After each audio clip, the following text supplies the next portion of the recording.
नमस्कार, ओम साईराम। साई की कहानी साई भक्तों के संग आज के इस कार्यक्रम में हम सभी साई भक्तों का स्वागत करते हैं।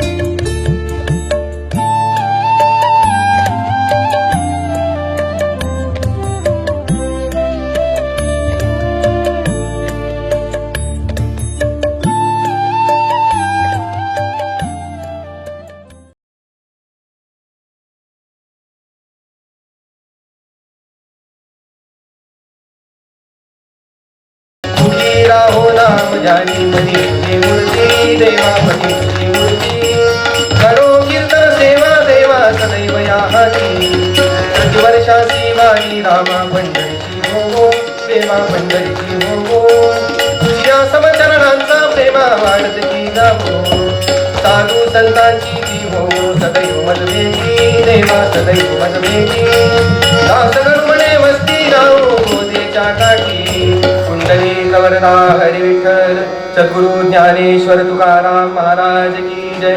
सद्गुरु दासगणु महाराज की जय। स्वामी वरदानंद महाराज की जय। जय जय रघुवीर समर्थ। शिरडी में जमा हुए हैं।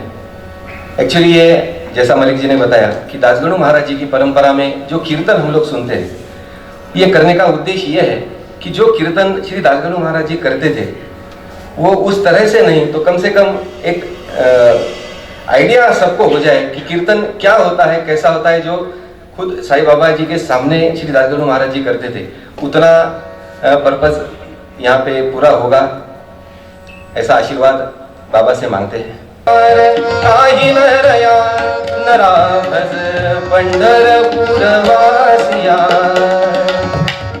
सदियों से ईश्वर प्राप्ति के लिए, ईश्वर क्या है? आनंदो ब्रह्मेति व्यजानात्। ईश्वर कोई मूर्ति नहीं है, ईश्वर कोई आकार नहीं है, ईश्वर कोई रंग नहीं है, ईश्वर कोई रूप नहीं है। आनंदो ब्रह्मेति व्यजानात्। आनंद ही ब्रह्म है, आनंद ही ईश्वर है।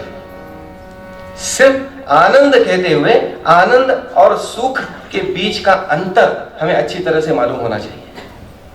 जिसके पीछे कोई भी उपाधि नहीं होती, जिसके होने के लिए कोई कारण नहीं होता, वो आनंद है।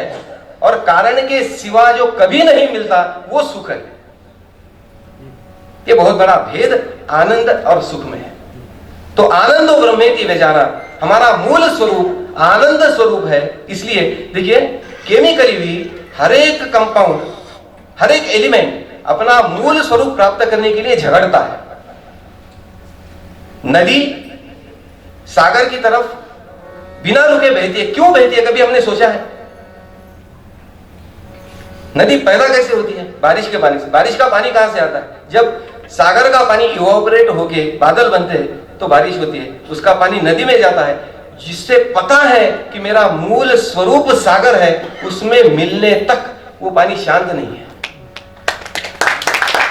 तो हमारी ये सुख की जो कामना है ना, हमारी आनंद की ओर जो खिंचाव है, वो अननेचुरल नहीं है, वो होना चाहिए क्योंकि वो हमारा मूल स्वरूप है। लेकिन वो कहां मिलेगा, इसका एग्जैक्ट एड्रेस हमें पता होना चाहिए। वो कहां है? वो हमारे पास। जो चीज जहां खोई हुई है, जहां है वहां ढूंढने पर ही मिलेगी, जहां नहीं है वहां काल के अंत तक भी ढूंढते रहेंगे तो मिलना नहीं है। तो ये आनंद की प्राप्ति के 4 मार्ग हमारे शास्त्रों में बताए गए: कर्म, भक्ति, ज्ञान और योग। किसी भी मार्ग से चलकर, हमारे यहां एक देशी उपदेश नहीं है कि इसी मार्ग पे चलोगे तो आप हमारे, इसी देवता की पूजा करोगे तो आप हमारे। ऐसा हमारे पास नहीं। जिसको उसको अपनी अपनी पसंद संभालने का पूरा अधिकार है। किसी भी मार्ग पे चलिए, ईमानदार रहिए, प्रयत्नशील रहिए, आपको जाना वही है। एक सर्कल होता है, सर्कल का सरकमफरेंस होता है। सर्कल के सरकमफरेंस से लेके सर्कल के सेंटर तक जो लाइन जाती है उसको हम रेडियस बोलते हैं। ऐसे कितने ही रेडियस हम एक सर्कल के बना सकते हैं। सरकमफरेंस पे जो रेडियस का पॉइंट है उसमें भले ही कितना ही अंतर हो, जब वो रेडियस सेंटर में आके मिलती है ना, तो सेंटर एक ही जगह पे होता है। वैसा हमें जाना एक ही जगह है, मार्ग भले ही अलग हो। किसको कौन सा मार्ग चाहिए, ये जिसके उसकी पसंद का भाग है। तो कर्म, भक्ति, ज्ञान, योग, ये चारों तरह से हम लोग ये प्राप्त कर सकते हैं। लेकिन ज्ञान और योग मार्ग जो बताए गए, उनकी मुश्किल हमारे सामने शास्त्रकार पेश करते हैं। क्षुरस्य धारा निशिता दुरत्यया दुर्गम पथस्तत् कवयो वदन्ति। ज्ञान मार्ग, कर्म मार्ग और योग मार्ग ये कितने कठिन है आपको पता है? तलवार की धार पे चलने जैसा है। सीधे रास्ते से हमको ठीक ठीक से चलना नहीं होता है, हम लोग तलवार की धार से कब चलेंगे? तो ये योग मार्ग, ये कर्म मार्ग, ये ज्ञान मार्ग हमारे बस की बात नहीं है। आज हमारी अवस्था ऐसी है कि हमें पुण्य भी चाहिए तो सस्ता चाहिए,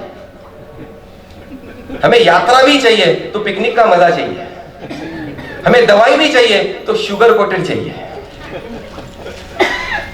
ऐसी अवस्था में योग मार्ग हमारे बस की बात नहीं। ज्ञानेश्वर महाराज ज्ञानेश्वरी में वर्णन करते हैं, ये योग मार्ग पे चलना कैसा है पता है?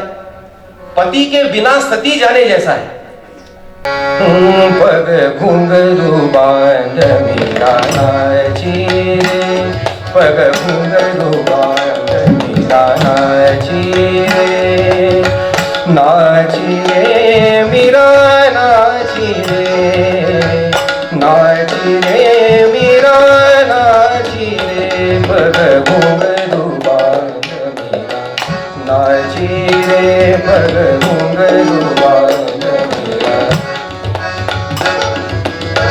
लोग कहे मीरा भई रे बावरी, लोग कहे मीरा भई रे बावरी, पिता कहे कुल राशि राशि, पिता कहे कुल राशि राशि, पर घुंघरू बांध मीरा नाची रे, पर घुंघरू बांध मीरा नाची रे।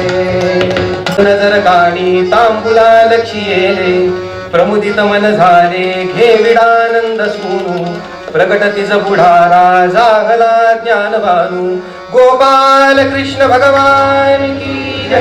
तेजस्वी पीतांबर परिधान किया हुआ है, शंख चक्र गदा पद्म चार हाथों में धारण किए हुए है, मयूर पिच्छ मुकुट पे सजा हुआ है, ऐसे भगवान गोपाल कृष्ण प्रकट हुए। मीराबाई के हाथ को पकड़ा, नजदीक खींचा, तांबुल ग्रहण किया, आधा खाया आधा छोड़ दिया। क्यों? अरे भाई प्रूव करना है पत्नी है, वो पत्नी के लिए आधा छोड़ दिया। समझदारों को देखिए, कुछ बातें ऐसी होती है ना जिनको स्पष्टीकरण का बोझ भी सहन नहीं होता, शब्दों का बोझ भी सहन नहीं होता, वो उसी नाजुकता से ग्रहण करनी पड़ती है। और ये दृश्य देखने के बाद जो गोसावी बैरागी वहां खड़े थे ना, वो बोले आज इतनी भीषण परीक्षा थी, उन्होंने भगवान के नाम का, मीराबाई के नाम का जय जयकार करने की शुरुआत की। जय बोलो भगवान की, जय बोलो नंदलाल की, जय बोलो भगवान की, जय बोलो नंदलाल की।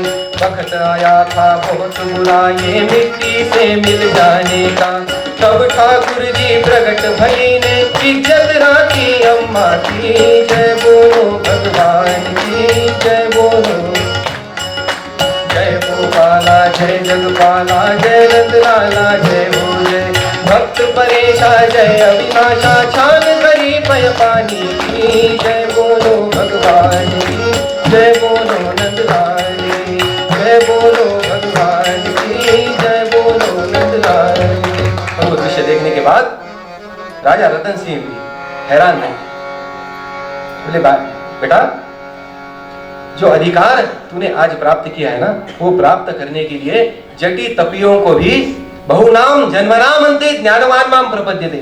ज्ञानी अवस्था में जन्म से जन्म लेने के बाद कभी जो प्राप्त होता है ना, वो आज आयु की 16 साल की उम्र में तूने प्राप्त कर दिया। मुली धन्य के धन्य केले सी मजला। एक बाप जब बोलता है ना कि बेटा आज तेरी वजह से ना मुझे धन्यता महसूस हुई है, वो क्षण जो होता है ना, वो एक बेटे के लिए, एक बेटी के लिए सर्वोपरि होता है जीवन में। ये धन्यता किस बात की है? ये कहां से मिली है? मीराबाई, जिनका चरित्र इतना विलक्षण है। देखिए, ये बात जो लोगों ने शुरू की ना यहाँ, ये मीराबाई का अच्छा नहीं वैसा, वो विवाह के पश्चात भी मीराबाई के साथ चलता रहा। मीराबाई को ससुराल से भी निकल जाना पड़ा, फिर जिनकी शरण में जीवन बिताया मीराबाई ने, उस द्वारिका में मीराबाई जाके रहने लगी। फिर लोगों को जब पश्चाताप हुआ, तब मीराबाई को वापस ले जाने के लिए लोग आए थे। मीराबाई बोली, जब किसी ने सहारा नहीं दिया था ना, तब जिसने सहारा दिया उससे पूछ के आते हो, जरा ठहरिए। मीराबाई अंदर गई, दरवाजा बंद कर लिया। द्वारका में भगवान के सामने खड़ी हो गई। क्या हुआ पता नहीं चला। बाहर से